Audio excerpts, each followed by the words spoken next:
क्योंकि हमें पता है हर दिन, हर घंटे, हर महीना, हर साल पूरे विश्व में, पूरे देश में, प्रदेशों में, राज्यों में कुछ ना कुछ घटना घट रहा है और उन्हीं घटनाओं में से कुछ ऐसे घटनाएं होते हैं जो बहुत इंपॉर्टेंट होते हैं, वो आपका एग्जाम में छप जाता है क्वेश्चन बनकर। इसीलिए आप सभी को हमारे आसपास में जितने भी घटनाएं घट रहे हैं उस घटनाओं में अपडेटेड रहना कितना आवश्यक है ये आपको पता है, क्योंकि किसी भी एग्जाम में करंट अफेयर्स का जो वेटेज होता है वो आज के टाइम पे धीरे धीरे बढ़ रहा है। It is in increasing order of current affairs. इसीलिए अगर आपका करंट अफेयर्स मजबूत है तो आपका एग्जाम का चांसेस, एग्जाम में आप रिजल्ट निकालने का चांसेस आपका अन्य अभ्यर्थियों से बढ़ जाता है। इसीलिए करंट अफेयर्स का हमें किस तरह से तैयारी करना चाहिए, क्योंकि करंट अफेयर्स ऐसा सब्जेक्ट है, करंट एक ऐसा टॉपिक है जो आप कितना भी पढ़े इसका अंत ही नहीं है। इसका एक बहुत ही सरल उपाय है। सरल उपाय क्या है? आप इसे साप्ताहिक रूप से पढ़िए, मासिक रूप से पढ़िए, फिर इसे त्रैमासिक रूप में पढ़िए, फिर इसे 6 मास के रूप में पढ़िए, फिर आप इसको वार्षिक रूप से पढ़िए। क्योंकि अगर आप एक ही बार में वार्षिक करंट अफेयर्स का बुक, किताब मार्केट से उठा के लाइएगा और उसको आप पढ़ना शुरू कीजिएगा, आपको बोरिंग लगेगा, आपको समझ में तो आएगा लेकिन याद नहीं रहेगा। इसका एक ही उपाय है, आप डेली अपडेटेड रहिए, साप्ताहिक रूप से अपडेटेड रहिए। अगर आप साप्ताहिक रूप से अपडेटेड रहते हैं, उसको नोट डाउन करते हैं, तो मासिक रूप से अगर आपका अपना ही अपडेट किया हुआ आप अगर उसको पढ़ लेते हैं तो आपका अपने से ही करंट अफेयर्स का एक अच्छा खासा जो है डेटा तैयार हो जाएगा।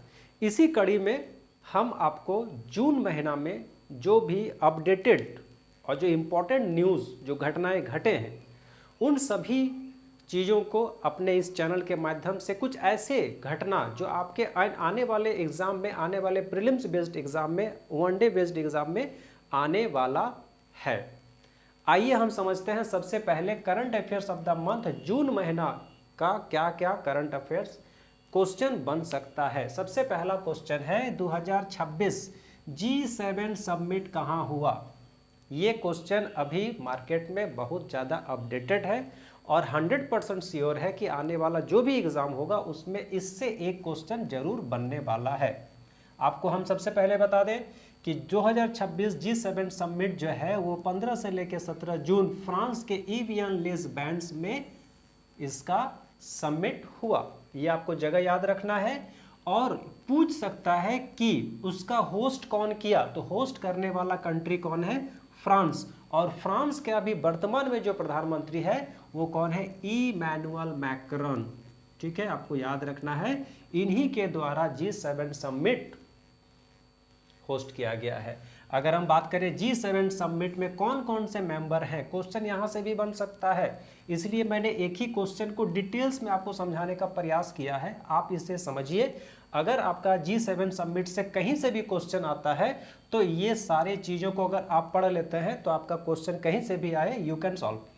तो मेंबर कंट्रीज में अगर हम बात करें तो इसमें कनाडा है, इटली है, जर्मनी है, यूके है, यूएसए और फ्रांस और जापान है। इसमें भारत नहीं है।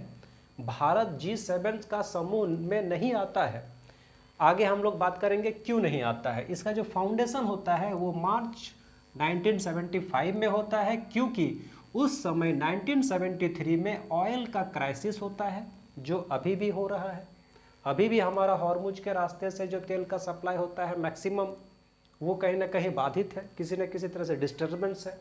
यही कारण उस समय भी था। इसी कारण को, इसी वैश्विक प्रॉब्लम को सॉल्व करने के लिए विश्व के जो सबसे लार्जेस्ट इकोनॉमिस्ट में आते हैं, जो सबसे एडवांस इकोनॉमिस्ट में आते हैं, जिनका अर्थव्यवस्था विश्व में सबसे ज़्यादा हाई फाई है, सबसे ज़्यादा उन्नत है, वो सारे कंट्रीज मिल के एक ऐसा ग्रुप बनाए थे और उस ग्रुप में, उसका नाम है ग्रुप 7। और ये ग्रुप 7 मिलकर विश्व का जो समस्या है, सिक्योरिटी हो, पीस हो, एक्सपोर्ट हो, ये सारे मुद्दों पर चर्चा करने के लिए इसका गठन किया गया था। इंडिया जो है इसका जी समिट का ग्रुप में नहीं आता है, but India invited as guest country, globally powerful country. क्योंकि भारत जो है इसका ग्रुप में नहीं है, फिर भी भारत को लगातार पिछले 8-10 सालों से लगातार जो होस्ट कंट्री होता है, इस बार फ्रांस के द्वारा इनवाइट किया गया, इसके पहले कनाडा के द्वारा इनवाइट किया गया था। आने वाला समय में यूएसए में होने वाला है, वहाँ से भी इनवाइटेशन आना ही है, क्योंकि भारत जो है अभी सबसे ज़्यादा विश्व का अगर देखेंगे तो ग्रोइंग डेवलपिंग कंट्री में आ चुका है। यही कारण है कि भारत को G7 के मीटिंग में बुलाया जा रहा है। तो आई होप आपको G7 समिट से जितने भी क्वेश्चन बन सकते हैं वो मैंने आपको बता दिया। आगे हम चलेंगे, नेक्स्ट जो टॉपिक है बहुत ही इंपॉर्टेंट है, खास करके झारखंड के बच्चों के लिए। जो बच्चे झारखंड का तैयारी कर रहे हैं, झारखंड का परीक्षा का तैयारी कर रहे हैं, झारखंड में आने वाले कक्षपाल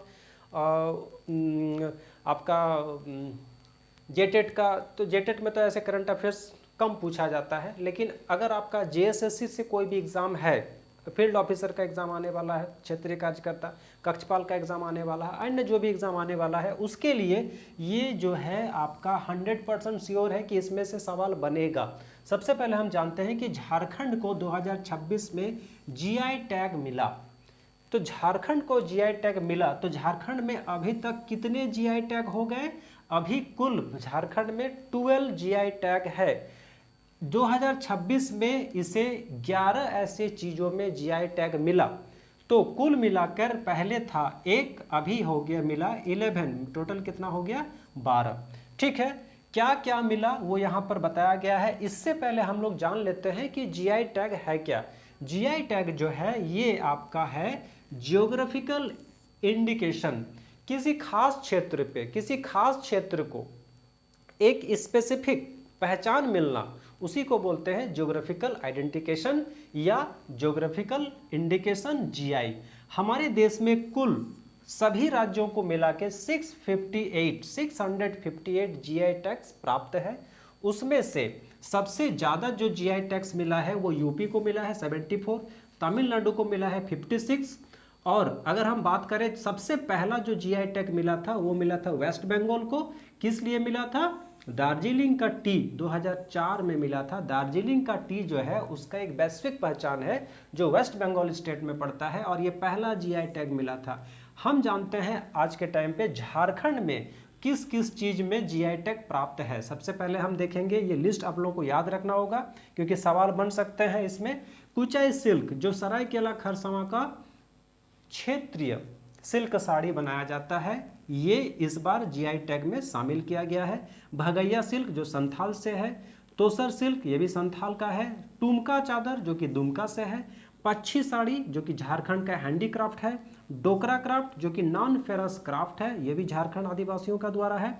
सोहराई पेंटिंग पहले से था, ये आदिवासी कम्युनिटी के द्वारा बनाया गया एक ऐसा पेंटिंग है जो GI टैग प्राप्त किया गया है। जादो पेटिया भी आदिवासी कम्युनिटी से बिलोंग करता है, ये भी एक तरह का चित्रकारी है। उसके बाद है आपका बरौनी पेंट, उसके अलावा है केसरिया कलाकंद जो कि कोडरमा का बहुत ही फेमस मिठाई है जिसको GI टैग प्राप्त हुआ है। इसके अलावा झारखंड बम्बू से बने गए जो हस्तशिल्प उद्योग है, झार हैंडीक्राफ्ट है, उसको भी GI टैग मिला है। और मुंडा ज्वेलरी जो मुंडा कम्युनिटी के द्वारा पहना जाता है। तो ये आपको याद रखना है। इसके अलावा आपको कुछ और चीज़ें याद रखना है जो GI टैग से सवाल बन सकते हैं।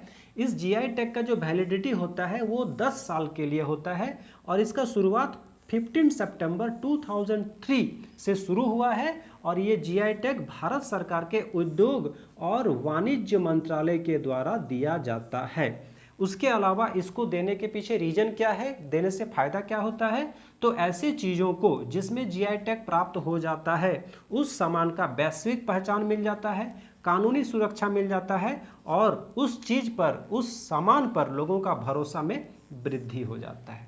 आई होप आपको GI टैग से जितने भी सवाल बन सकते थे या बन सकते हैं, ये सारा चीज़ आपको मैंने बता दिया। नेक्स्ट टॉपिक में हम चलते हैं, awards of the prime minister Shri Narendra Modi. जून महीना में प्रधानमंत्री मोदी जी को कहाँ कहाँ से अवार्ड मिला? ऐसे तो हमारे माननीय प्रधानमंत्री जी को बहुत सारे अवार्ड मिल चुके हैं, लेकिन इस महीना हम बात कर रहे हैं जून महीने का। तो जून महीना में आपको याद रखना है the order of the white double cross आपको याद रखना है, this is the name of the award, the order of the white double cross. ये माननीय प्रधानमंत्री जी को Slovakia is the name of a country, जहां से उनको सर्वोच्च नागरिक का सम्मान 2026 में मिला। इसके अलावा एक और सम्मान उनको मिला है, royal order of the polar star. ये किस कंट्री से मिला है? तो ये स्वीडन से मिला है। नाम क्या है? Royal order of the polar star commander grand cons. आपको ये याद रखना है। देखिए, अगर आप 1 2 4 करके याद रखिएगा तो ये जल्दी याद होगा। अब अगर आप पूरा 1 साल का पढ़िएगा, कहाँ से क्या क्या अवार्ड मिला है, तो कन्फ्यूज़न हो जाता है। इसलिए आप प्रत्येक महीना, प्रत्येक सप्ताह अपडेटेड रहिए और उसको रिवीजन करते चलिए। जब एग्जाम आएगा ऑटोमेटिक आप देखिएगा, ऑटोमेटिक आपका दिमाग जो है ना रिकॉल करेगा और आप उसका आंसर